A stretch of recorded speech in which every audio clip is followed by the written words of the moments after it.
The NBA announced the starters for the 2022 All-Star game. And there's only one player who literally everyone is talking about, and that is Andrew Wiggins. Andrew Wiggins has had one of the weirdest NBA careers so far. He came into the league with expectations as high as possible. He was compared to guys like Kobe ever since college, and people expected a lot out of him. And clearly, he didn't live up to that expectations, so far at least. He's been labelled a bust for the larger portion of his NBA career and is still considered a bust by many. He has turned around his career in Golden State and now he's an NBA All-Star starter. Many people think he doesn't deserve this, and I do too. But there's a lot more to this than just Andrew Wiggins being an All-Star starter, so let's talk about it. They be like, what? Can you teach me how to dirty? You know why? Cause all the bitches love it. All I need is a beat that's super bumpin', and for you to back it up and dump it. Leave a like on this video and subscribe if you haven't already. I drop regular NBA content, and if this interests you, do subscribe to the channel. So let's get into it. The whole idea of an All-Star and how it impacts a player's legacy is pretty fascinating. People use All-Star selections when debating legacies of different players.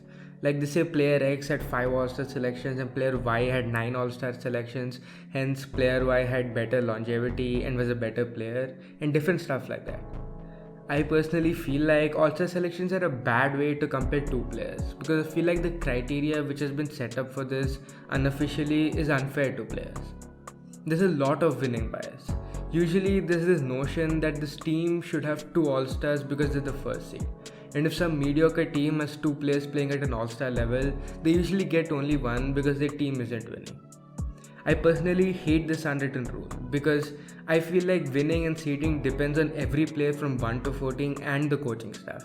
And an All-Star selection is supposed to be an individual award rewarding an individual player's performance when it just doesn't anymore with this criteria. I somewhat understand why someone would say winning should matter a lot, but I just don't agree. So I personally feel like using All-Stars to compare players' careers is pretty lazy.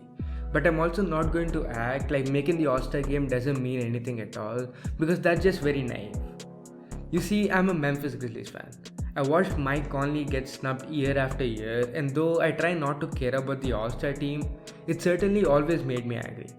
Especially when you're a fan of a small market team, the representation of your team in an event where the entire NBA comes together and the entire world is watching in this super fun game of a bunch of stars doing the funnest stuff on a basketball court, it matters a lot.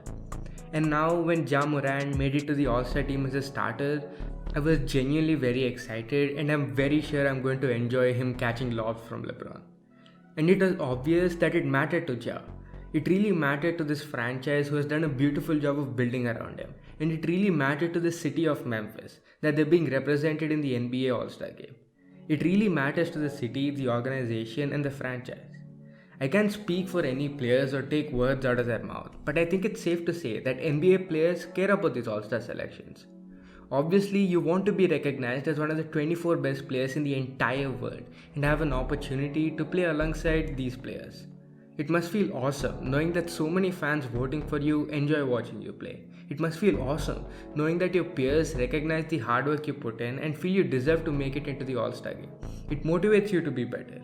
So basically, even though I don't like using All-Star game selections to define a player or his career, I'm not going to act like it doesn't matter. It definitely does. And this is the problem with Andrew Wiggins being a starter. Because if he made it, someone deserving isn't going to make it. I'm happy for Wiggins. He shouldn't be blamed or slandered for being selected when the people who selected him for this All-Star game are not him or people who he bribed or influenced or some shit. He's having a great season. He's averaging 18 points, 4 rebounds, 2 assists on incredible efficiency while playing super high level defense. This is an awesome player which teams around the league would love to have, and he's legit one of the best role players this year. But in my opinion, he's just not an All-Star. And the reason for that is I feel like if he was having this exact same production season on any other team, except for maybe Los Angeles or New York, he probably wouldn't have made it. Even if he was on the Suns, a team with a better record than the Warriors, he probably wouldn't have made it. This is because Golden State has one of the biggest fan bases in the entire league, and shout out to their fans. They pushed the agenda and did everything in their hands, from making millions of tweets to influencing K-pop singers into pushing the agenda. Like, that's genuinely impressive. But All-Stars are supposed to recognize the best players in the league, and as awesome as Wiggins has been, I just don't think he's one of the 5 or 6 best frontcourt players in the league, let alone the 3rd best like he got voted into. Am I surprised he made it? No, but it's still irritating. Klay Thompson, Carmelo Anthony, Derrick Rose, Kyrie Irving, and many players who have barely played any games, let alone at an all-star caliber, got a lot of votes. They got more votes than guys who actually deserve recognition but don't get it because they just don't play in a Golden State, Los Angeles, or in New York. DeJounte Murray of the Spurs, Shai Gilgeous-Alexander of the Thunder are 2 guys who weren't even in the top 10 of the Western Conference guard list, and that's just super disrespectful towards them. Fans don't vote for them because they play in San Antonio and Oklahoma, and you can't really blame them for it because the media does such a terrible job of representing these small market teams and acknowledging their performances.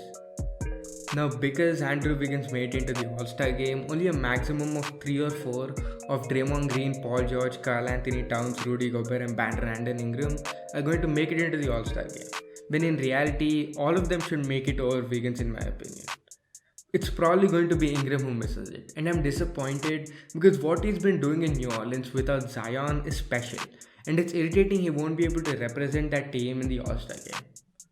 Anyways, the point I'm making is the way All-Stars are selected sucks, and it should be better at some point. Fan voting is just not it. With that, we've come to the end of the video. Please leave a like and subscribe if you haven't already.